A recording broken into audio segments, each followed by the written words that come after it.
Hello everyone, hello. Welcome back to the Unverified Whitmer stream here on twitch.tv. And it does appear as though we've got a new game to replace the Ratchet & Clank void in our hearts. If I was more on top of my game, and if I was more equipped with wads of cash, and if I was just preeminently lucky, I would have followed up Going Commando by playing Rift Apart, most likely, considering how it is out and released and has hit the streets in the past week, and is definitely like the game on the PS5 that's getting a lot of buzz. And I've been doing my darndest to try to be spoiler-free on that game, because I do not have a PlayStation 5. And as such, I don't have Rift Apart. And I really want to play Rift Apart, and I really want a PS5. And I want to be able to have all of those things and not be spoiled or, like, go into it already knowing what is the deal with that game. So there is that. That's me drawing a sort of line in the sand and saying, hey, no spoilers for Ratchet & Clank, please and thank you. But it also means that most likely what I'm going to be doing is going to be, I would say, just alternating between those lovely PlayStation platformer classics from the era of my youth, which would be a lie of me to say was wonderful and lovely, but at the same time to say and to address that definitely I have been wanting to, like, check out a lot of these games and play through a lot of these games here on stream, and now I get the chance to do so, and it's very, very fun and fantabulous in all of those areas. And to that end, I have here Sly 2 Band of Thieves. Now, some of you may recall a couple of months ago, actually right before I started playing Ratchet & Clank Going Commando, a couple of months ago, I tried my hand at speedrunning the first game. I didn't ever bother uploading the speedrun time I got to, like, speedrun.net or anything, because for some reason my splitter wasn't working the way it was supposed to. So, and even if I had, it would have been a relatively low-ranking speedrun anyway, so I just discarded it. I was like, nah, not gonna bother with it. But it was a way of kind of backdoor, just kind of in the back seat, backdoor sliding in a one-off playthrough stream of Sly Cooper and Thievius Raccoonus. And so it felt only natural, after we've wrapped up with Going Commando with Ratchet 2, to move back into the Sly franchise with Sly 2 Band of Thieves, which is, I think, to some level, most people's favorite entry in this series. I don't know if that's necessarily the case. I think the public opinion usually shifts between the favorite Sly Cooper game being either Sly 3 or Sly 2. For me personally, I think probably Sly 2 has a little amount of edge, just because I think what it does very, very well, and has all of its focus in the proper placement, and is definitely, in comparison to the first game, which the first game was pretty alright. It was nothing, I would say it was nothing too spectacular, but it had charm just bursting through it. But in terms of the actual gameplay, and in terms of the way that you actually traversed through the game itself, it was a fairly standard, like, early 3D platformer, in a vein not too dissimilar to the Crash Bandicoot series, which was fine. But with Sly 2 Band of Thieves, we are going to see the state of the series take a dramatic left turn and pretty much turn itself into an entirely different kind of game. And oh my goodness me, how I am very, very hyped and excited to hop into this game and just get into it. Let's start that up right now. Let's get the new game going, and I'll just erase this, because I don't really need all these files here. Just clear these out. Clear all these out. What do we need all this for is nonsense. Just focus in on a new game and let's get into it. Just like that. Load in the opening cutscene, please. There we go.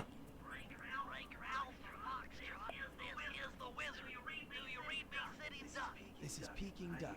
I hear you, Blizzard. Please alert me, by the way, again, if the audio from my television and the audio from the game recording itself are a little bit delayed. I would love to be on top of that and make sure that everything is in sync. It should be the same as it was on Ratchet 2, which I think was pretty well in sync together. So there you go with that.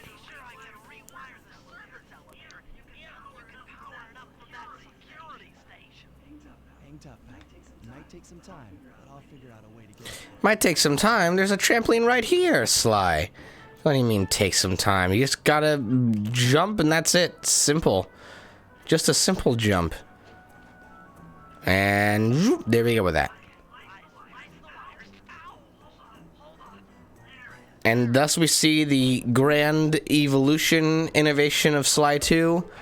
Oh my goodness gracious, Bentley is out from his shell in the van. He's not stuck behind a desk anymore. We can actually see a full rendered Bentley model. And therein lies one of the greatest advancements that the Sly franchise took in the second entry, which more than likely is one of the most important step forwards it took, which is that instead of it just being Sly on his own running through a set amount of just like platforming linear levels, in this scenario, the main actual Sly Cooper gang acts like a gang, and everyone fulfills their role. And to that end, we're going to be seeing one of the most important and most beneficiary changes from the first game here. For so far, we've got Sly, and we've got Bentley. And they're both fulfilling their usual, like, roles, with Sly being the wise, cracking, confident, thieving raccoon that he is, and Bentley being the slightly panicked and worried, but a very intelligent and strategic planner of heists that he is. Yes, indeed, indeed, indeed. Oh, and there we go with this. I will say, this is something, so I have played this game multiple times, and I've never actually finished it, and that is an issue which I'm hoping that this stream series will alleviate, because I've wanted to finish this game for a long time, a very long time, and now I'm hoping that being able to play this on stream is going to push that forward in actually happening. But what happened last time I played this for the internet's sake was when I was taping a Let's Play of this for a old YouTube channel that I used to be affiliated with.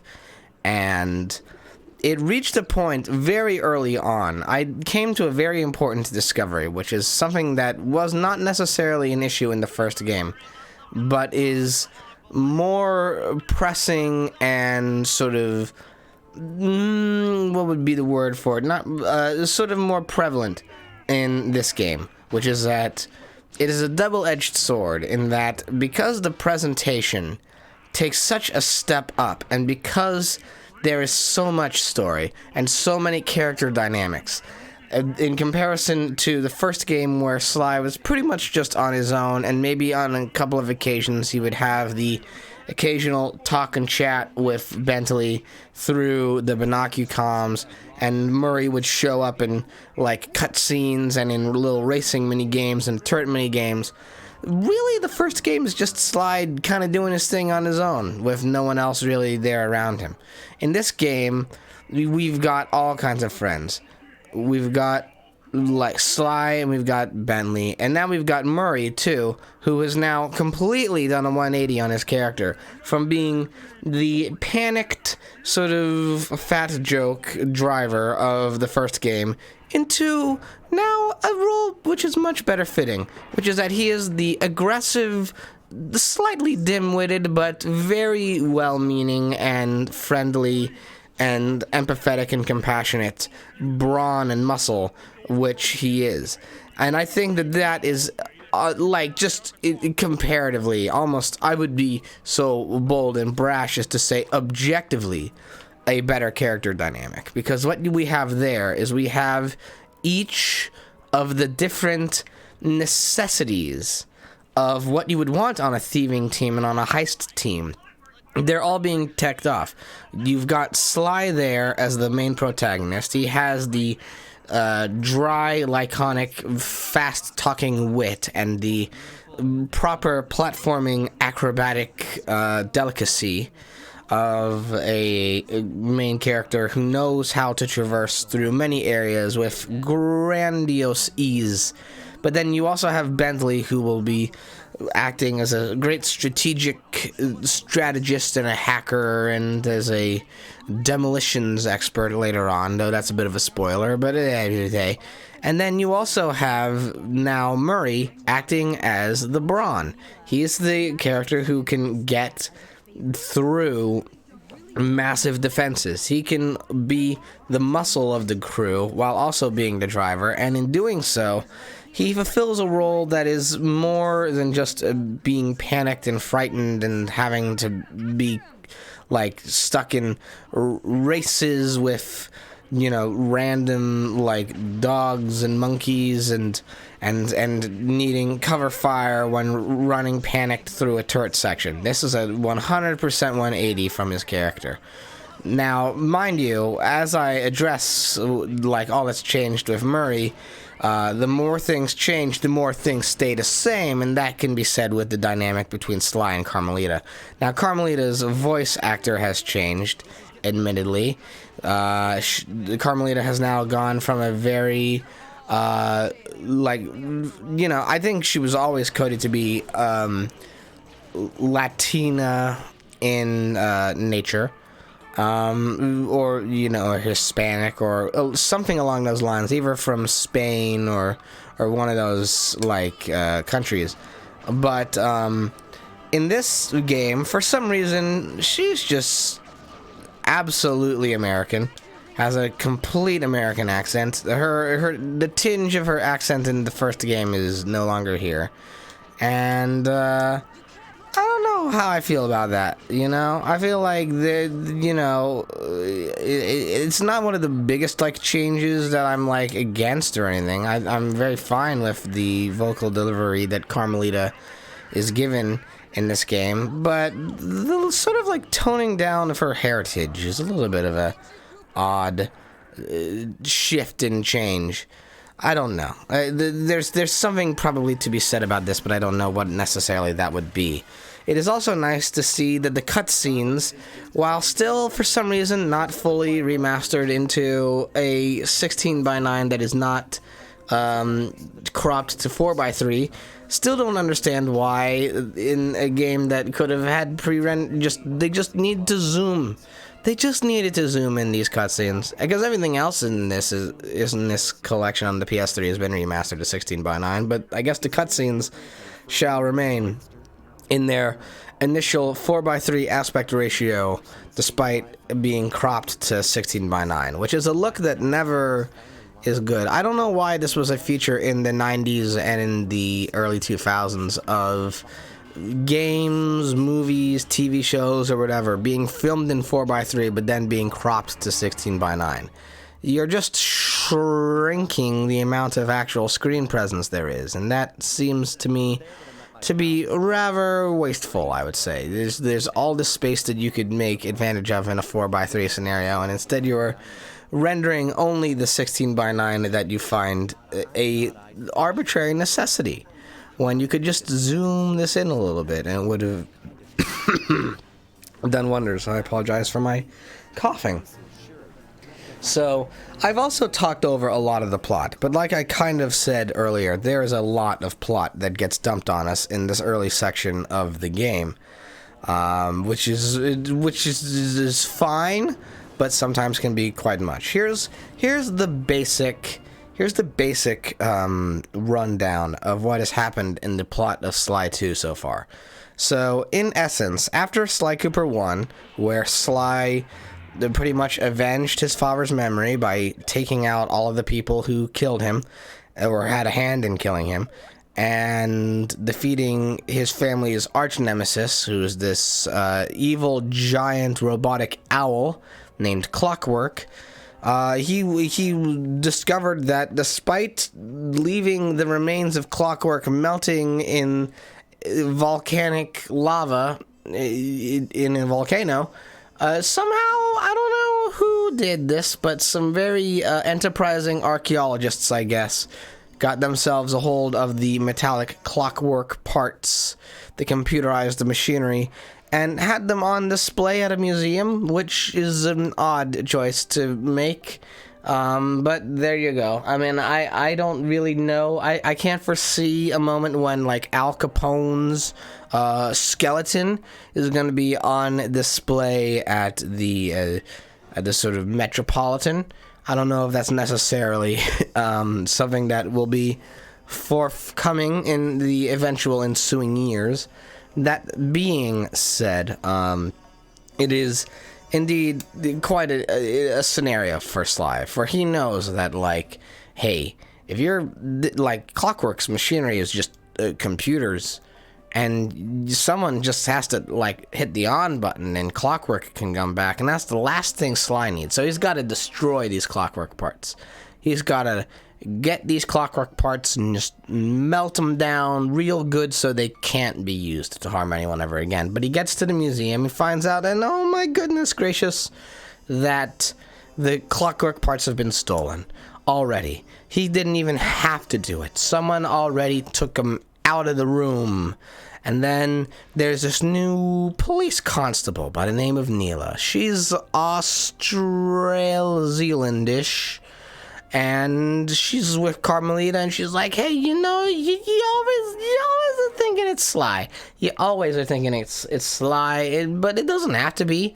Sometimes, maybe just this time, Sly's here early, and you don't know. Or Sly's here late, I would say. I would say that would be the difference. The difference would be that Sly was here late to the party. And if he is indeed here late to the party, well then, you know what's going to happen then. You know what's going to happen then. What's going to happen then is he's going to miss his opportunity to steal the Clockwork parts, and someone else is going to swoop right in and take those parts. And who's it going to be? It's going to be the Claw Gang. It's going to be the Claw Gang, and now just we gotta take care of the Claw Gang. We can't have people muscling in on our turf.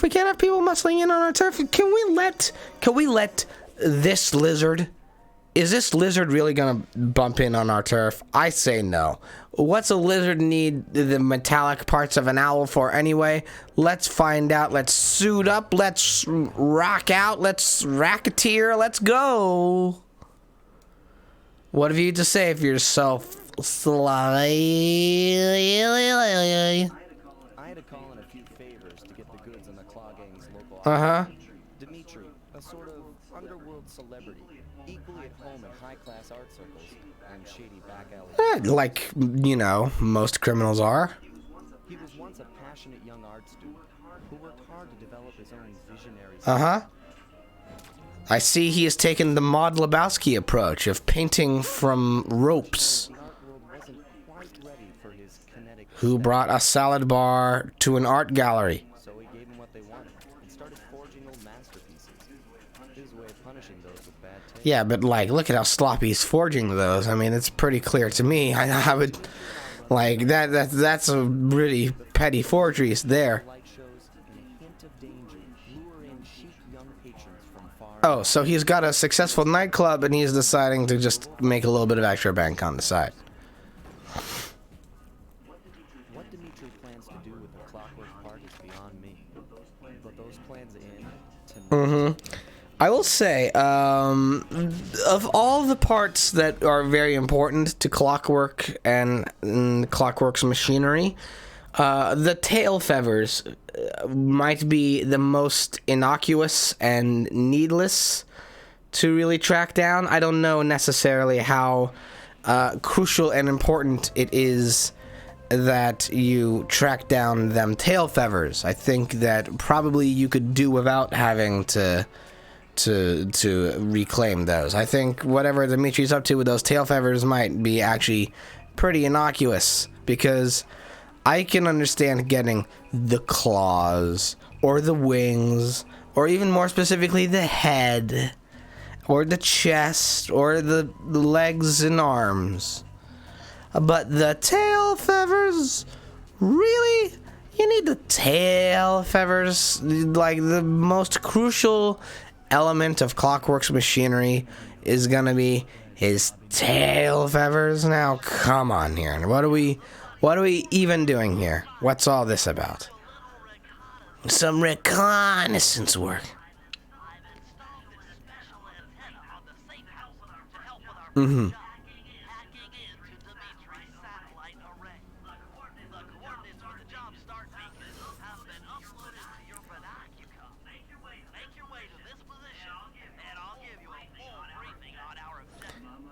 And therein lies the key, which is that unlike in the first game where we had the hub world and then the main levels were these little linear pathways in between, here, all this expanse, I'm getting to it, Bentley, would you let me talk?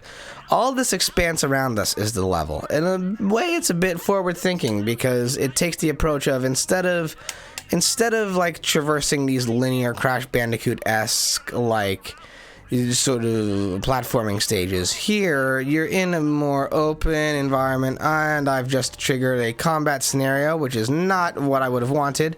We also see here that we've done a shift over from the time when we had like the 1 hit point and that was all we had. Now we are in like actual health bar scenario, and if we do enter into combat, we can take more than 1 hit before we die. However, going into combat scenarios in this game is not at all recommended, because as you could kind of tell from that little situation that happened accidentally, the enemies that you face here take more than 1 hit. Even the biggest enemies in the first game took like 1 hit, 2 max, maybe even 3. But like, these enemies take like 5, 6, 7, and later on, the bigger enemies, those were like what you just saw there, were the small fries. We deal with the big enemies in these stages, like the flashlight guards and things. You don't even want to mess with them. You get into a fight with flashlight guards, and that's it for you. You don't even want to. You just want to book it out of that scenario, because they do a lot of damage, and just as they do that damage, they just like really they don't take a lot of damage themselves. They got big time hit points on them, and it is quite a spectacle to behold, really, when you think about everything that's going on with them. So, all that to say, we've shifted the dynamic away from it being sort of a run and gun, attack everything you see around you. They've actually pushed, in a game about sneaking and thieving, they've pushed the stealth element. And now it's about not being seen. It's about sneaking through these open areas with some stealth and panache, and using Sly's graceful jumping acrobatics to get to where you need to be. That's what it is about, and that's what it always should be about. And the fact that now it took until the second game for us to get there is a welcome moment, because the first game introduces us to the world and the aesthetic, but then Sly 2 takes that world and aesthetic and brings it to its logical foregone conclusion and says, here is actually one of the most full realizations of a concept and a setting that we could deliver upon to you. And it will have the same finesse and playstyle as the first game, but will also be much more polished and much more centered and grounded, and really fully realized and aware of what kind of game it is and how it displays itself and what it wants to be. And I think to that end, that's a very wonderful, welcome thing. It's nice always when you're able to like see games that have a lot of promise in their first entry make the step forward and make the jump towards something that is not necessarily I don't want to call the first game derivative, but certainly it is of a time and of a part of like a grander scope of style of game. Whereas Sly 2 is like just it becomes its own unique thing and says, okay, the first game was showing that here is a idea we have, but Sly 2 is showing you what can be done with that idea, and how this idea that we had in our first game, here's how we're differentiating it from what we've delivered in the past, and also what other people have delivered in the past. Now we have an idea that we can bring out more fully and sort of be like, here's what we can offer that no one else can. And to that end, I think Sucker Punch did a fantabulous job on this game. It's quite something else.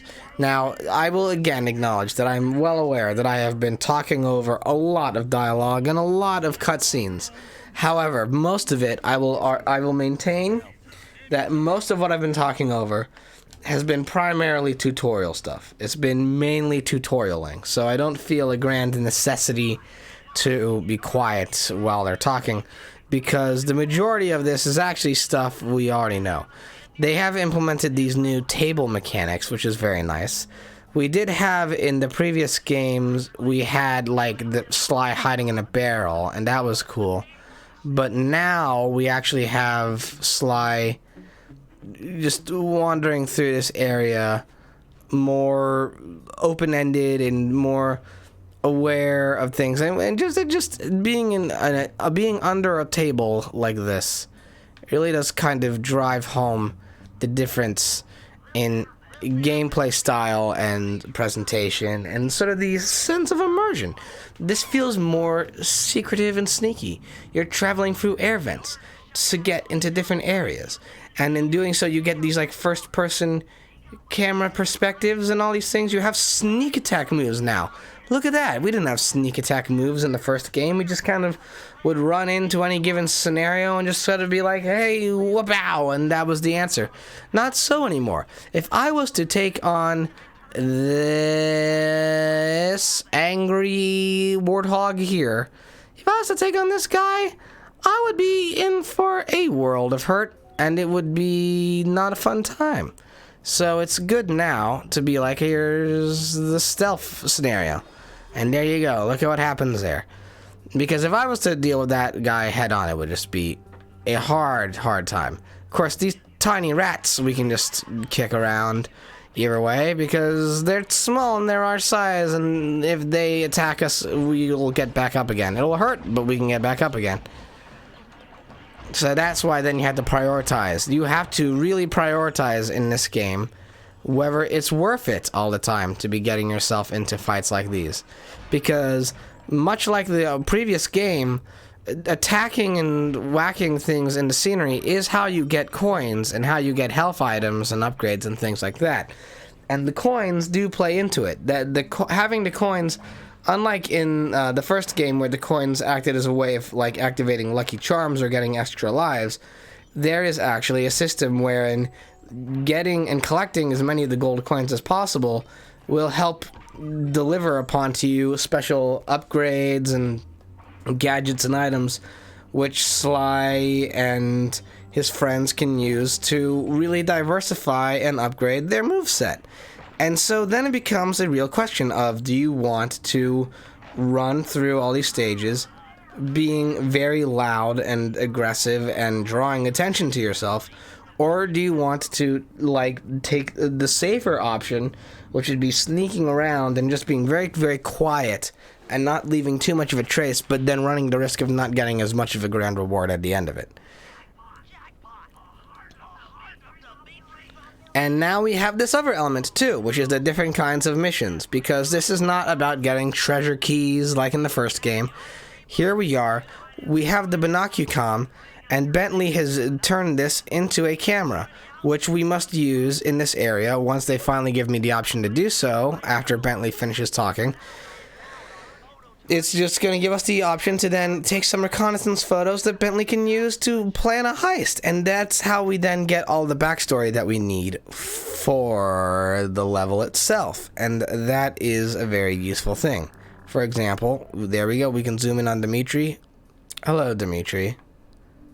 Oh, hello, Dimitri. I want to get a good camera angle on Dimitri. Dimitri has kind of shied away from where I need him to be. So instead, let us take a picture of this. Mm-hmm. I like how the management put a please don't blow up the generator option there. Ooh, there's Dimitri. Oh, Dimitri, strike a pose. Look at that swagger. Look at that swagger in the face. Nice. Good pose. Good pose. That's the classic French style chic sort of artsy cigarette posing. And then over here we got the money printer.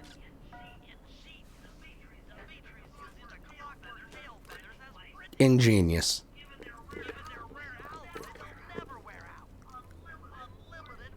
Yep, so we definitely gotta break those, because the last thing you want, if your mortal enemy comes back, the last thing you want is to get some counterfeit bills on top of that. That'd be the worst thing imaginable.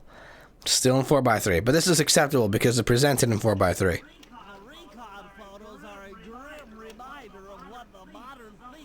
In 2000 something or other.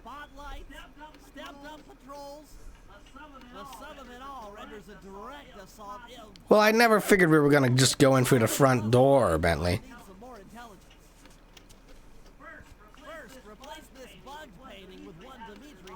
Mm-hmm.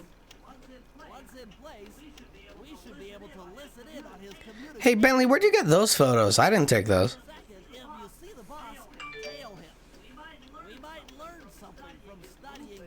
Mm-hmm. Sorry, that's my phone going off, by the way.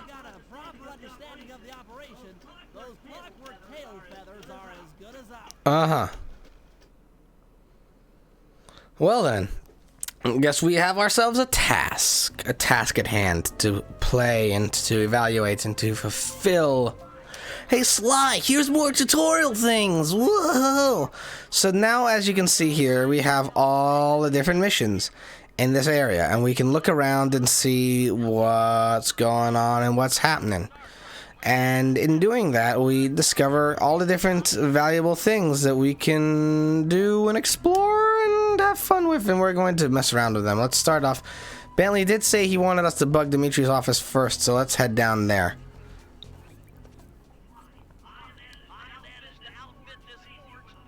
You realize, Bentley, that you painted Sly into the forged painting.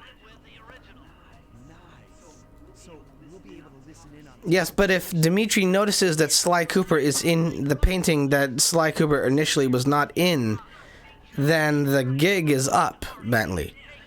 Why did you paint yourself in... Bentley, why did you paint Sly into the forged painting? Why? That's a bad... That's not stealth. That's...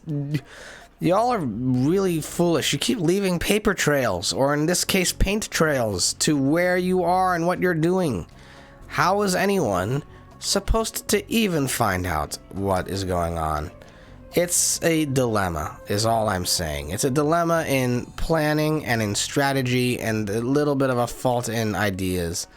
And just, that's what it is. That's what it is. Let me see if I can I make that? No, I can't. There's a lot of interesting rubber banding that can be done in Sly games, but alas, it appears as though they need me to actually, like, put in a little bit more of an effort to get up here. Like that. Whoop. Just like that. Don't want to alert anyone, because if we alert people to where we are, we're going to trigger combat scenarios, and again, this is something that I talked over again, but I had a lot to say. If we, in these sort of scenarios where we're carrying delicate, fragile treasures, such as a painting or a vase or whatever, and we get found out, then it's going to be bad news for us. On the inside, as opposed to the outside.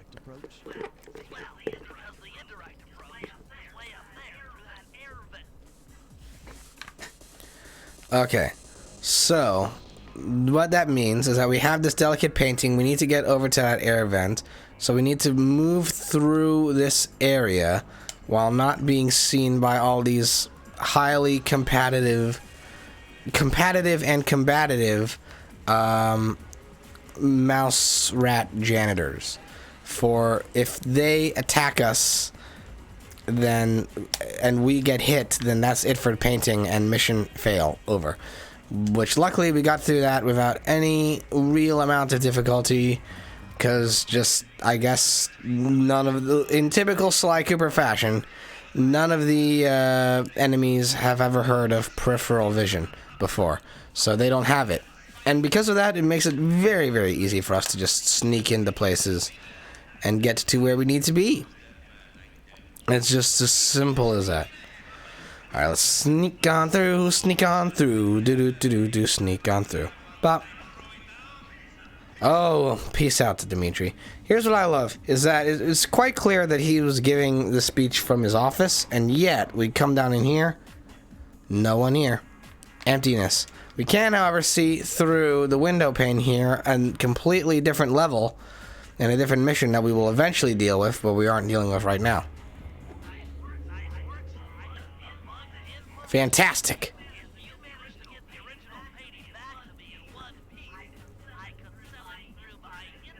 My HTML internet connection. Maybe, I don't know, maybe Bentley's used some sneaking thieving abilities to upgrade to a high-speed modem. I mean, I don't remember what year this would have come out. I imagine probably 04, I think. Could be wrong about that. But still, it would have been PlayStation 2 era internet, which was not current internet. Bentley's probably working on that dark web kind of stuff. Jesus, Bentley. All right, I will. Calm yourself down, buddy. Calm yourself down. There aren't even any flashlight guards here. There's one right over there, but I'm not gonna get spotted by him. Shit. Okay. That was bad news. I can't believe that happened. Whoopsie. Well, somehow, however, I didn't take damage, so the painting got through that unscathed. That's a stunner. Don't know how I managed to pull that one off, but I did somehow. So I will still be able to reap the benefits and rewards of getting this painting over to the safe house as long as I don't muck up anything again like that. That was very silly and hubris-filled of me. But look, the important thing is that we have the loot. We have the gold painting, can sell it for 200 some coins. And look at that, look at that, look at that, look at that. Now we got a lot of money that we can sell, and then eventually we'll be able to upgrade things. We've got a trigger bomb, fists of flame, and a smoke bomb. We'll probably get those at some juncture, dependent on how useful they might be. I will admit preemptively, I'm not necessarily looking to 100% this game. It's very rare that I've ever tried to go for 100% completion in a game on stream before. I honestly, genuinely think the last time I did that was the Bikini Bottom Rehydrated edition. And that was mainly because I'd already 100%ed it in a Let's Play before. So if I can activate this before, there we go. Uh-huh.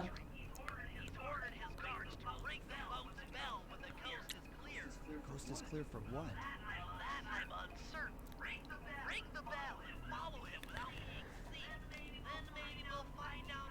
Sounds like a plan, Bentley. I think that should do just fine. Whoop. Hey, it's Dimitri, one of the best characters in the entire franchise. He's just the goofest lizard. He's even got his own dope techno tunes which follow him around. He just radiates that kind of aura. Alright, so now this is going to be a lot of traversals on rooftops until the very end. I am thinking, preemptively, I'm trying to think ahead on to what I want the pacing of this stream series to be. I figure probably each chapter, which is like in these Sly games, each like level is presented as its own like television cartoon episode. I figure probably that will be the best way of doing these streams and just having like a certain like each stream will be its own little episode of the game, I think that's probably the wisest option. Also, he said it. He said the thing. Juice. Who's got the juice? Alright, so. I don't know actually if this is just Dimitri's tunes or if he's talking this out to himself. He might just be grooving. Hey, I got to keep it smooth. Because I know there's a remix of this tune that has Dimitri's amazing voice clips in it. But I don't know if that's necessarily the one that's playing right now. I think it is the Kinetic Aesthetic remix.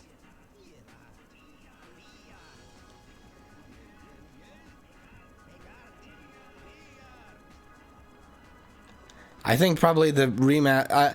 I don't know if this is a bug or not, or maybe just the developers of the remaster like realized how important it is.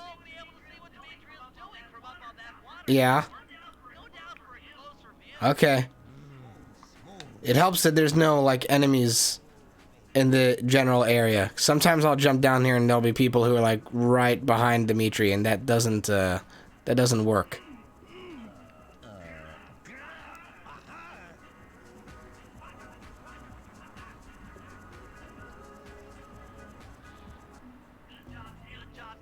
Yeah. Apparently so.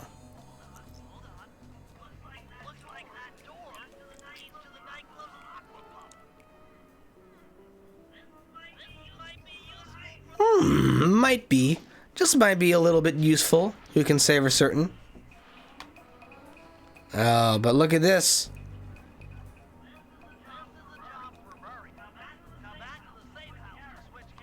Sounds good. So this is the big grand feature of this game, is that we are not, even though Sly is wonderful and he has all the grace and platforming finesse that you could ever ask of a platforming pro tag, he is not alone in this thieving mission. And to that end, we will be getting little tiny interludes with our good friends Bentley and Murray. And we begin that beginning with going back to the hideout and swapping out Sly for Murray. And there he is. Now we can play as our good friend, the hippo. Fantastic. Now, and to that end, too, each of the different not enemies. Well, I mean, I guess enemies have this, too. But, like, each of the different, actually, no, the enemies don't. It's just the main protagonists. But each of the main characters that you can play as has their own play style and way of approaching situations. Now, as always, the best course of action is to remain on the rooftops, because they are pretty much the safest places to be. There will eventually become moments when even the rooftops have enemies on them, but in a stage like this, it's pretty clear cut that in most circumstances you want to be on elevated ground. The floor is not decidedly immediately lava, but symbolically it is. And to that end, you want to kind of always be at an elevated height so you can really just kind of get around without attracting too much attention to yourself. But what that does mean, though, the different way you play as the characters, is that each of them has their own different attributes. Sly is the best character for traversal. He can get into practically any area that he needs to get into. But he's very delicate and not one of the greatest fighters. Bentley has very good traversal skills in things. He's not as immediately delicate as Sly is on his feet, but he's awful at combat. He's dreadful at combat. He gets hit so easily. Yeah. But Murray, on the other hand, Murray's easily the best player for combat scenarios. He holds himself up incredibly well, but he has like practically no stealth to him, and that can at times very frequently be his downfall, because sometimes you're in a scenario where you want stealth and Murray just isn't the character for that.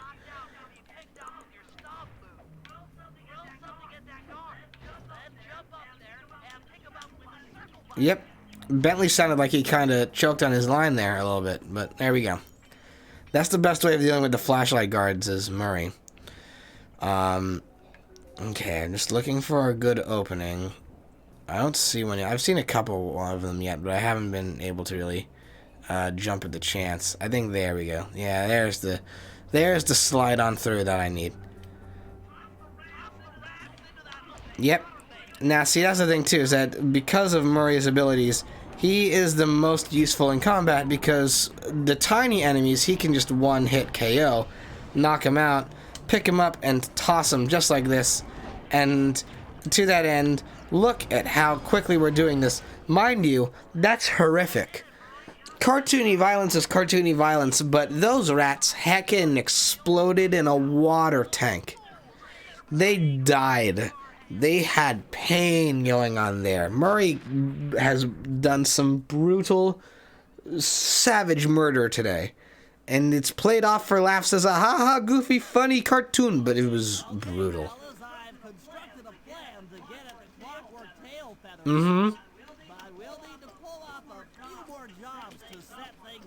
Okay, then.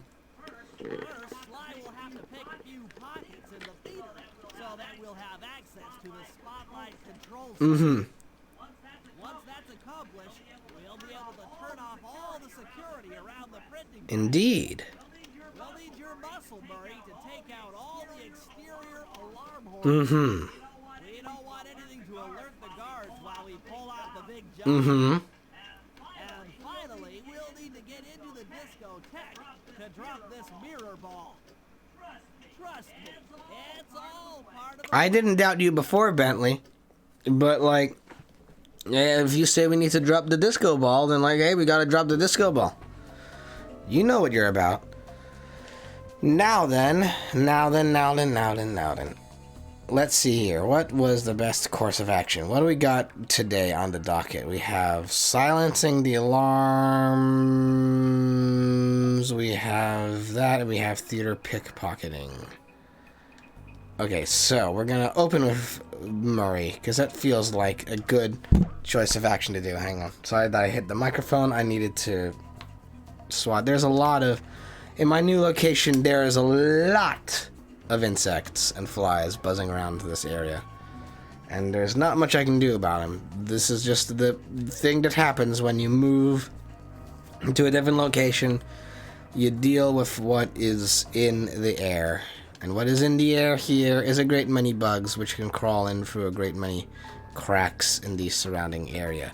Now then, there is the little thing we need to begin the next mission, which is going to be quite fantabulous and superb. Ooh, there is a rat there. I don't want to attract their attention just yet. I do in a moment, but not just yet. At the moment, I want to focus on activating this job. There we go.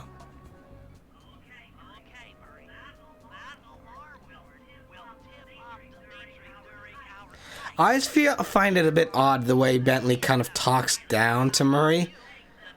Like he's describing this with such like precise enunciation, as if Murray doesn't understand why silencing alarms during a heist is important.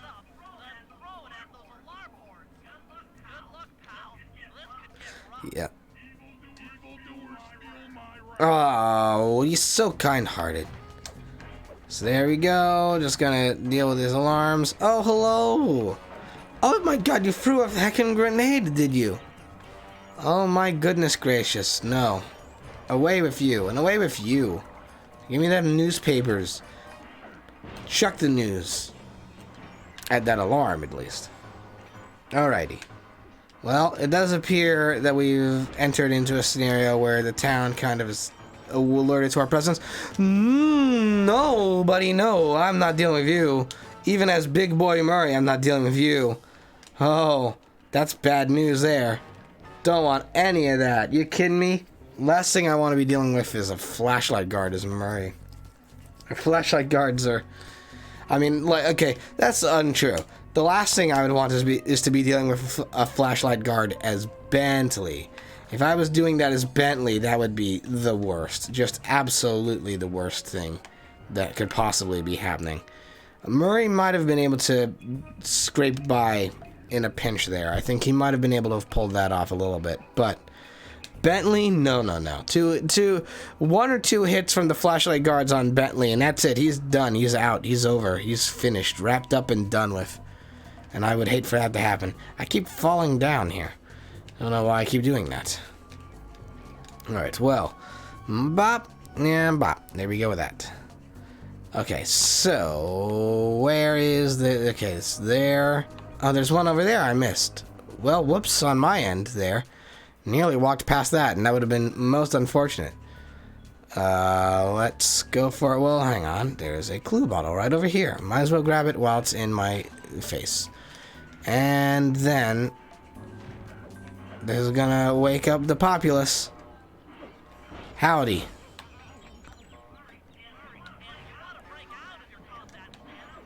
Oh. Okay, I think that maybe threw away the... Okay, they're all going off back to the spots they need to be in. But goodness gracious me, that was cutting it a bit close. I could see on the horizon there another flashlight guard coming to be like, what's all this? And that was the last thing I would have needed. The very last thing I would have needed was for another flashlight guard to be like, hey, how's it going? And then just shoot me in the face. Would have been the worst outcome. I would have been so disappointed and sad. Alright, well, the last one should be over here in this general area. Seems to me the most likely situation and candidate of how to deal with this pressing matter at hand. Now, let's drop down here. Hopefully, there's not immediately any enemies. I mean, there will be. There's that frog right over there. How far is my reach with the fro? Pretty heckin' far, I would say. Oh, there's you. You all who came from, like, out of nowhere. I throw the frog.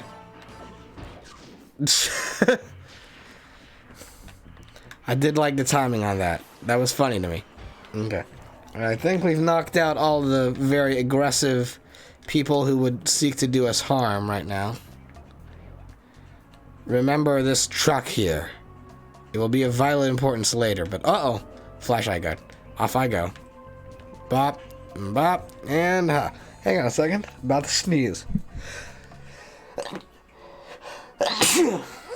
Oh, God. My apologies. I've been all over the place today in my health. Don't know why that's about. It's been a weekend, I will say. Not the most exciting of weekends, but it's been a weekend all the same. Well, I will admit to not being initially sure if this stream was going to go off, because I was feeling a little bit out of sorts earlier this morning, but I seem to have recovered most of my energy back, and am doing quite well so far, I would say, in terms of my performance on stream. That might be a little bit of me tooting my own horn, which I tried to make a habit not to do too much of, but still. Seems very, very apropos of the moment. Okay, and... there we go. So the next two missions are all Sly related, so let's just get on going with Sly. He's got to head on over to the theater and pick some pockets. Now, whoops. Oh, dang. Oh, dang. Oof. Oh. But here come the friends. Here come the buddies and the pals. I don't want to deal with them buddies and pals. No, no, no. So, here we go. Much more useful to be up here than to be down there. I can't believe that still does that maneuver. And that is an interesting scenario we find ourselves in, because if you hit the button down like this, Sly can break into a sprint, which is similar to his pacing from like the first game, I would say, because he was kind of sprinting through those stages in Sly 1, which is why it made it such a good game to try and speedrun through. But by the same token, it's not necessarily the most stealthy of scenarios. I nearly walked off the stage again, and that would have been most unhelpful if I had done that. So here we go, this way. Just gotta head toward this level, which I do believe is right over there. Isn't it? Yes, it is. So I think we have to get up a little bit more elevation here. Let's climb up this pipe. And as you can see, this is the major difference between Sly and Bentley and Murray, is that Sly can get up into these much higher elevated places that the other two simply cannot reach, for they do not have all of these sweet platforming abilities that Sly does. They have their own benefits. Murray is good in a combat fix, and Bentley is good at other things. But still.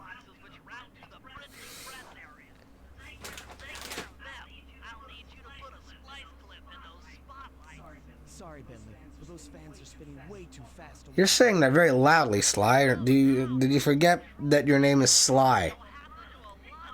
I guess Sly doesn't necessarily mean quiet, but still.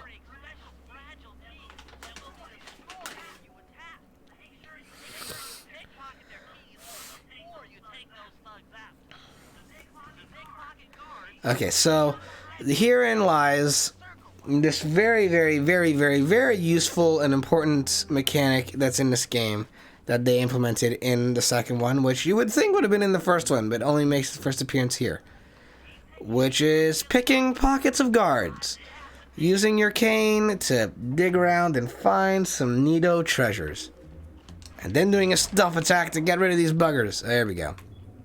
Much better. Much better, more useful.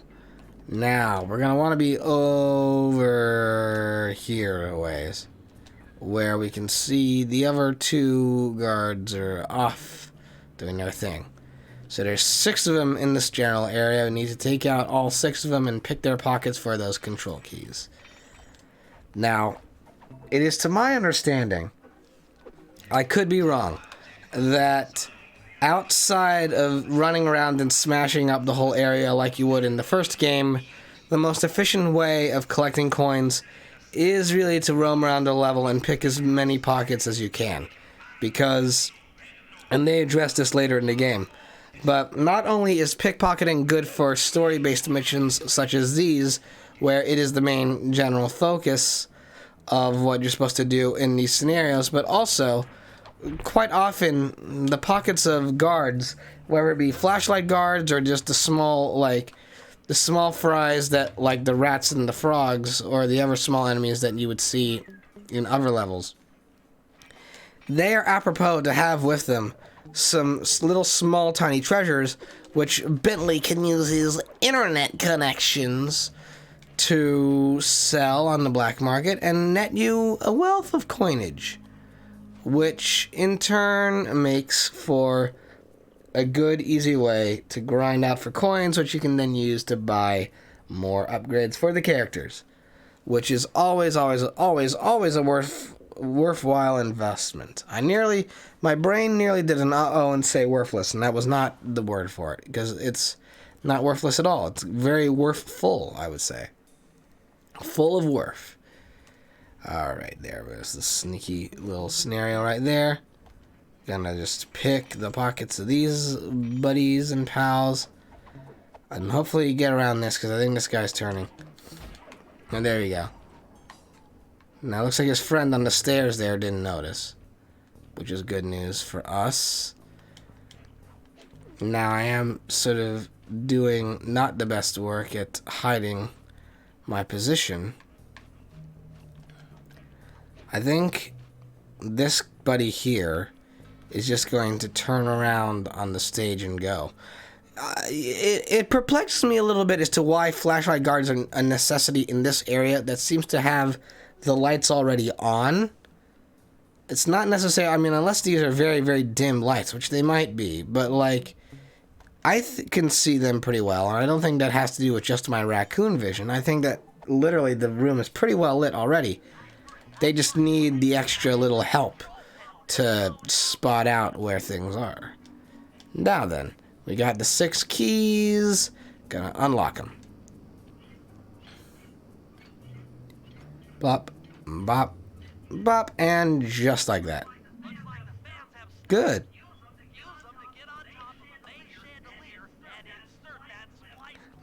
Bentley sounds a bit aggrieved. Don't know why. Now, this perplexes me.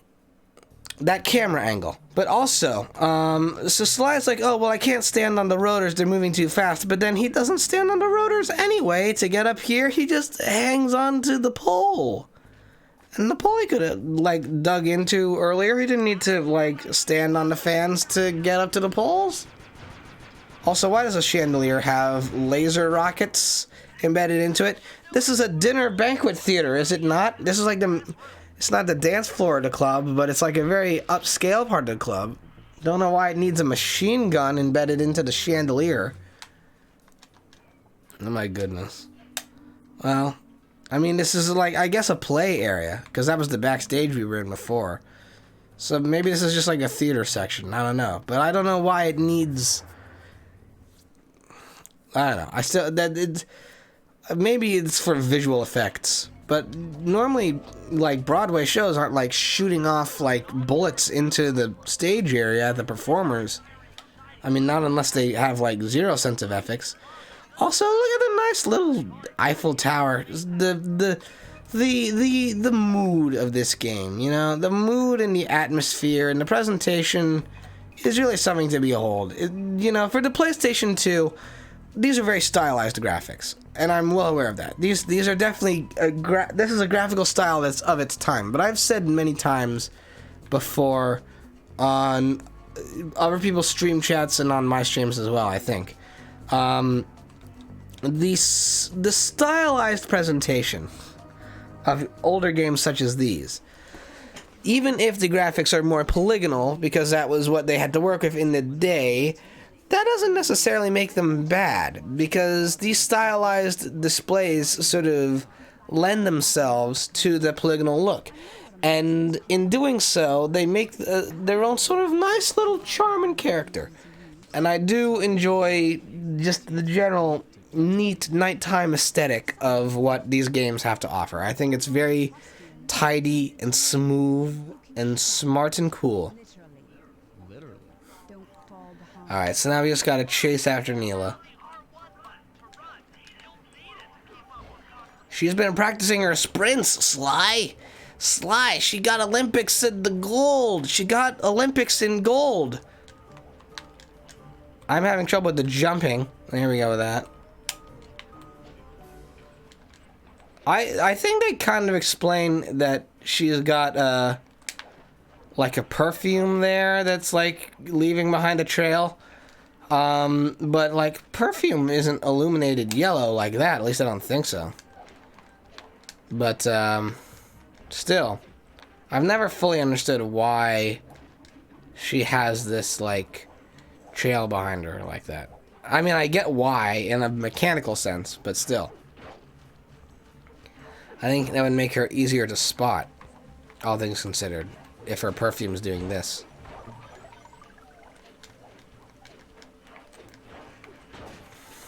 Alright.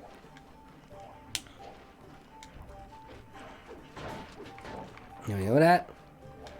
I do think, actually, I might be outpacing Neela a little bit with my run. Because I've got the jumps pretty down. I'm like, really, yeah, I'm outpacing her a little bit. I don't know if the game's really going to punish me for that or not, but I am outpacing her a tad bit. Mind me, she gets me on the jumps. Just because the jump mechanics seem to be doing their own little thing. That's independent of what I would like them to be doing, but still. Well done, Sly. We should work well. We should work well together. Now, legally, I can't enter Dimitri's nightclub without but I happen to have obtained the key to his back door, which a person like yourself can use however he pleases. We are absolutely going to work well. Oh, I'm certain that she will be a friend and not a villain.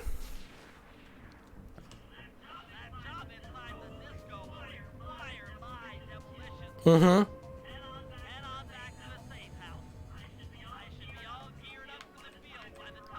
Oh, Bentley's not wanting to be there, but he's gonna have to be.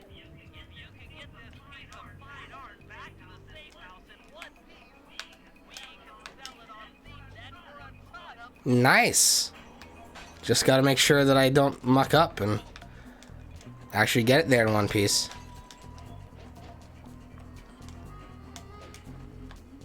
It looks like actually there's another one over there too, but... Ooh, ooh, ooh. This... Ah, shush! There went that. Okay, well... Pfft. I wasn't expecting him to turn around like that. What's going on? I'm all out of sorts today. I don't know why. Dang. Well, those are... Rats are all there. Now I'm determined. The game's got me determined and focused. Does that respawn? I hope it does. I think it should. I could be wrong about that. But I'm pretty certain it does. Yep, it respawns. So it's not like you get the one shot and that's it. And they give you multiple tries at it, but still. I just am surprised that it turned out like that, though. Because I could have sworn that it would have been a different kind of scenario. But anyway, I'm going to take a different route this time. I'm going to head over this way. This way is much more smooth and dynamic. The other way is a bit more jagged and trickier to navigate around sometimes. This way is much more open and useful and accommodating. Because it is, after all, the opening tutorial area. Oop, there we go with that. Now, you'll notice, too, I'm going to be trying to make a little bit of an effort, even while I have this treasure on me that's very, very delicate. And this did play, and I'll admit this played into sort of the twist turnaround that happened when I was looking earlier to, like, get through the area and ended up being attacked. I am kind of deliberately looking at the pockets of these flashlight guards to make sure if they have any sparkling treasure, because it is always worth the while when you're in between the missions to run around and check for pickpocketing opportunities. Like, for example, that right there is pickpocketing opportunity. There is definitely treasure that flashlight guard has on them. So just gonna do this, dig around a little bit, and gold comb. Useful stuff. And now we get in here, now we've got a chalice and a comb to sell. And that can net us some good rewards. Let's see what we got. 600. And all told, we're gonna need 900, I think, to, like, buy everything that's in the store right now. But we could get something. We could get some upgrades for our friends and pals here. Probably we'll wait until next stream to do that. Because I feel like it actually would make a lot of sense to just sort of be, like, preemptively going like, oh, yeah. With each successive stream and with each literal level up in the story we do, we'll level up our characters that way and give them those nice, neat gadgets that can work wonders in the field. But anyway, we gotta get Bentley over to that area, which probably, let's go this way. I think that's the most useful course of action. Or maybe, you know what, no, let's head over this way, I think. I think that will probably suit us much better, all things considered. Because, like I said before, the other way is a bit more trickier to navigate. You gotta do a lot of good jumps and things, and Bentley is not necessarily, like, the best at, like... He's better than Murray at doing the platforming stuff, but he's definitely the worst at combat, and that plays into a heavy amount of how you want to approach any given scenario. I don't think the frog should see me. No, I think I got through that one with relatively little problem. I seem to have made the best out of that situation. And here we are. Ready to roll on doing a Bentley stage.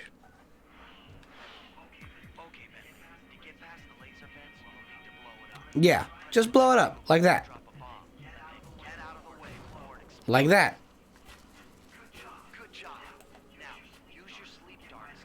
See, this is what's slightly amusing about Bentley.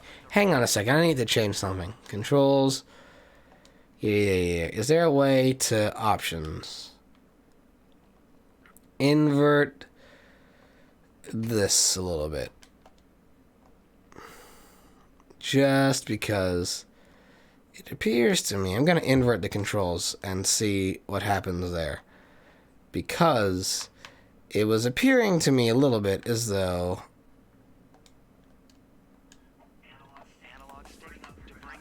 Yeah, that's more like it. Like that. Drop a bomb on him. How amazing. Bentley's so very, like, strategic and mechanical and, like, trying his best to be stealthy and elusive, and yet he's got heckin' bombs that he's just throwing all over the place. Hey, Bentley, how you holding up out there in the field? Fine, I'm just fine. I just need to bomb all the pillars supporting that disco ball and I can get out of here. What's with taking out the disco ball? Its impact will shake the nightclub's front peacock sign loose from its mooring. Look, I can't talk now. I've got to keep moving.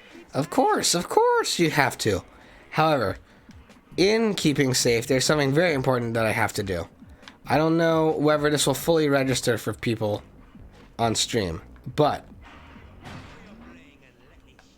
I gotta get the remix going. I gotta get the Dimitri remix going of this music, where he says "Juice, who's got the juice?" Because, oh my goodness, it's so goofy and wonderful, and makes this mission even more enjoyable. All right, got to keep it smooth.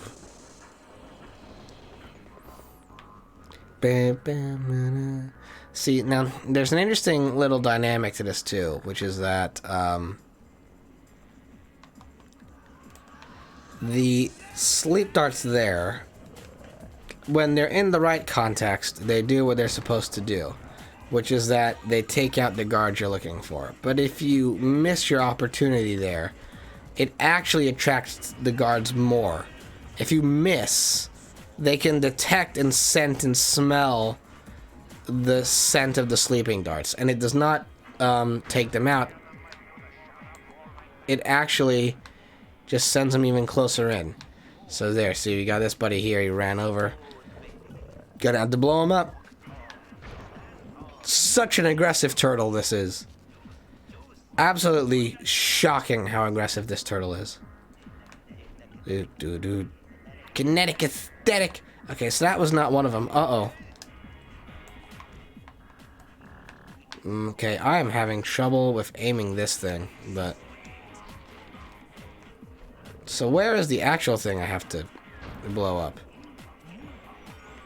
There's one over there, and then I missed one somewhere along the line. Don't know where. Oh, that one and that one. Okay. This looked like it was one of the ones I had to blow up. Apparently not.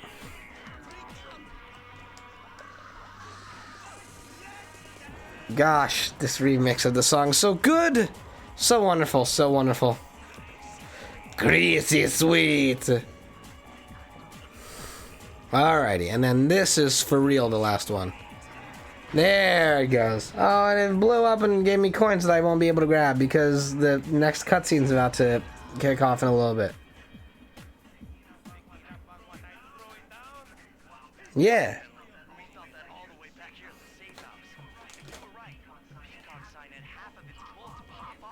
Nice. And that should be the start of the final little section of this level. Okay, fellas, the dominoes are all in place. Time to pull off the big Mm-hmm. First, Murray will help me break into the old water tower. From there, I should be able to shut down the plaza. Mm-hmm. Dimitri's sure to send someone out to get the repair truck. Slot, you'll pickpocket the truck keys off this guy once he shows up. Then hand them off to me and Murray in the plaza. We'll go steal the truck while you climb to the top of the nightclub's peacock sign. When you're in position, Murray will fire the truck's winch line up to you and will use it to pull down the sign. If my calculations are correct, the impact should create an entrance to the printing press. Just like that, huh? Then, slide, you jump in, grab the clockwork tail feathers, and we all get the heck out of here. Again, you're doing all of this for tail feathers. What is Clockwork gonna need these tail feathers for, Bentley? I ask of you. What's he need them for? Alright, well, who are we opening with? We are opening with Bentley, I think. Yep, Operation Thunderbeak. Which, oh my goodness, there's a flashlight guard right there. Ooh, nearly fell into the area of fire there, Bentley. Well, joke's on you, flashlight guard. Thanks to the magic of cutscene powers, I've evaporated you from existence. So how does that feel? Answer me that one. Okay. Okay. Now... Yes, we engage in combat now. Yes, I do believe. Yes? This is going to alert him.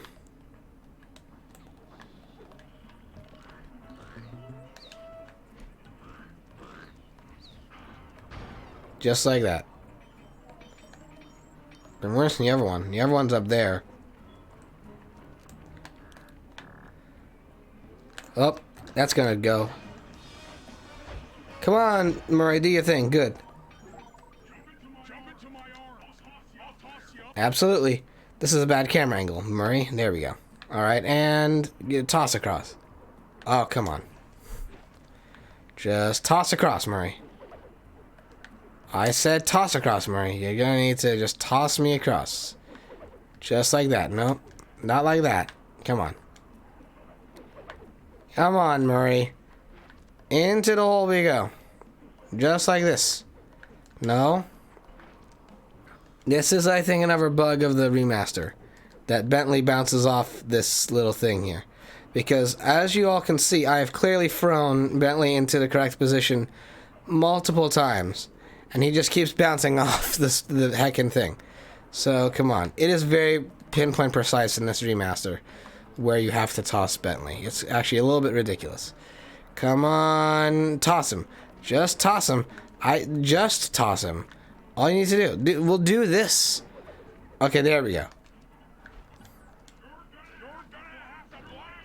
I know. Impressive, though, Murray, that you said that without moving your lips. Okay, come on. Come on. That was the arrow was literally right there in the center. Do it again. No, that's too high. There's something off about the aiming reticle here, I do suspect. Let's try this. There we go. Whoa, upside down and back in. Here's the thing. You really don't need to focus, Bentley, because here's the puzzle. Literally just turn every single valve. Turn every single valve once, and that's the answer. That's the whole puzzle right there. Turning every single valve at least once. Just like that. Not even hard. I mean, this game is clearly meant for children, but still. It's off all right. They're already sending out the repair guy to fix it up. They pocket the keys to his repair truck without me. Alrighty. Here we go. Time to begin the process of the pickpocket.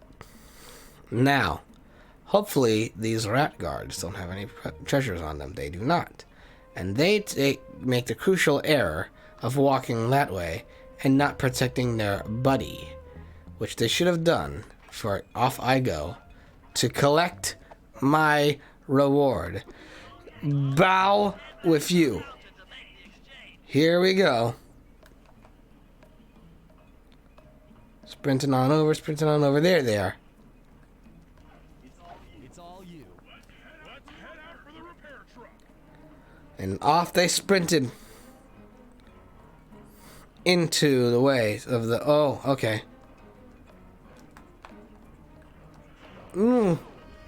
Cover me, Murray, cover me. Thank you, Murray. Thank you for the cover. And it's over here, anyway. I'll take the wheel. I know how to drive a stick. Ooh, look at you. Meanwhile, 5 seconds ago. Get in position on top of the nightclub's peacock sign for phase. Yes, you do, don't you, Sly? So guess what you gotta do now? Show me them acrobatics. That which you have so been praised for in the past. Do you know how quickly it's gonna take? By now, we were already in that moment where Murray had to go defend my life and health. So get moving, buddy. Get going. Zoom across. But And there we go. Climbing, climbing, climbing, climbing, climbing, climbing. There we are.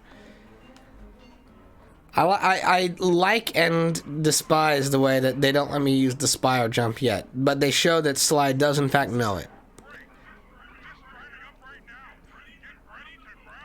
Well, considering how easy it was for us to aim Bentley into that pipe, I'm certain this will be no problem. Well, just like that. Whoa, what was that jump cut of gravity and physics?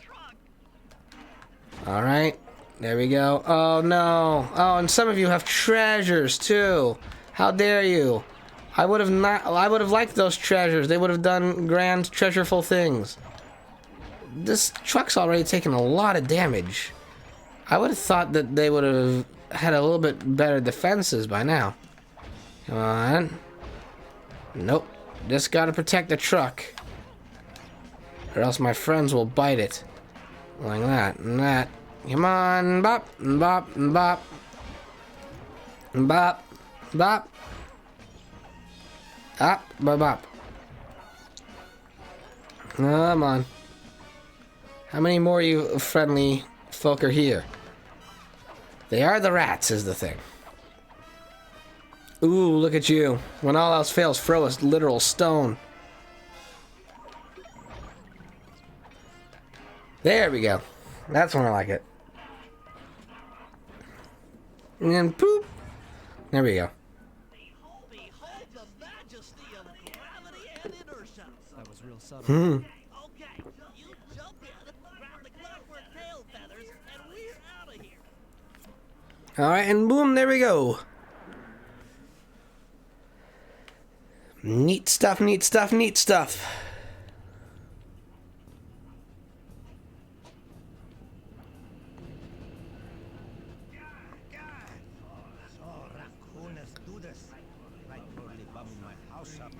Oh no, I don't want to do that. Listen to me, Trip. You have no idea what you're playing with.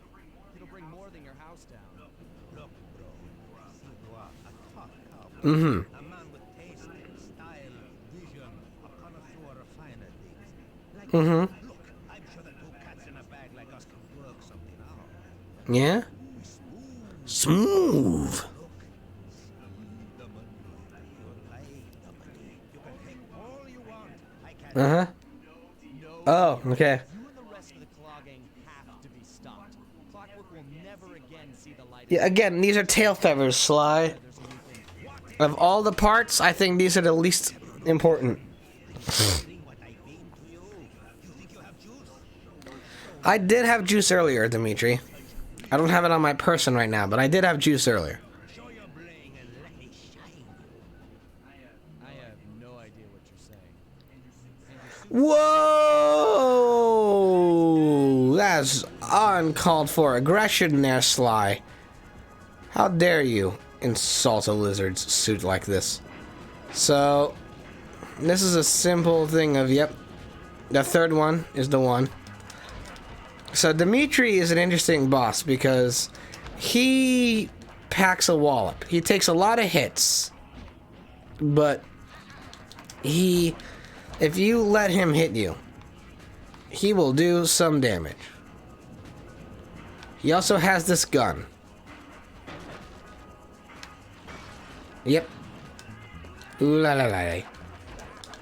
Gotta watch out for them tail attacks. He's very sporadic too, and yeah, see, look at that. Took out a quarter of my health right there. Just on his own. Ooh, clipped through the metallic poles.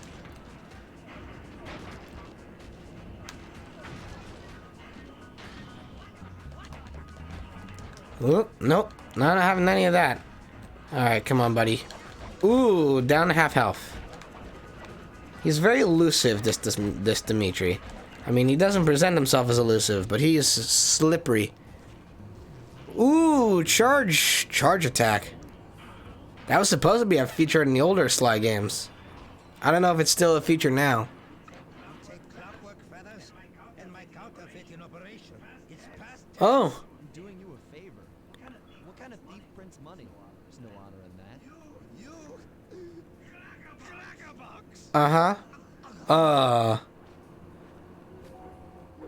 Hey, we got the least important part. Doom, doom, doom, doom. Yeah.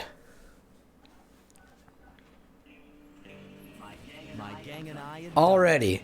the clockwork tail feathers were ours. Those tail feathers were much bigger in the game than you just displayed them in the cutscene. Due to the untimely arrival of Carmen, Wah! the escape got a little tricky. Angry at having just missed me, she took it out on Dimitri. Shutting down the nightclub and throwing the frustrated forger behind bars. Oh, see? Now that's a petty crime, though. The gang and I headed out of town for a week in Monaco. I mean, what really defines money having value, aside from the fact that the mint prints it? Like, I don't know. Anyway. Episode 2 is going to be Rajan. However, I feel as though this is a relatively shorter stream, but I do think that it is probably most worthy of things. Probably the best pacing if we do try to approach this as each episode of the game is its own self-contained stream. I think that's the wisest course of action. So even though this only lasted us like an hour and a half, I'm thinking I'm probably going to wrap it here. Also, most likely not going to bother with a raid just because I don't think there's a lot of people here right now to justify a raid. So instead, I'm just going to start wrapping things up and give a quick little overview on what's going on with the schedule this week. So, tomorrow at 12 noon, probably going to be a little bit earlier than that, I'm going to be multi-streaming my reactions to Nintendo's E3 Direct.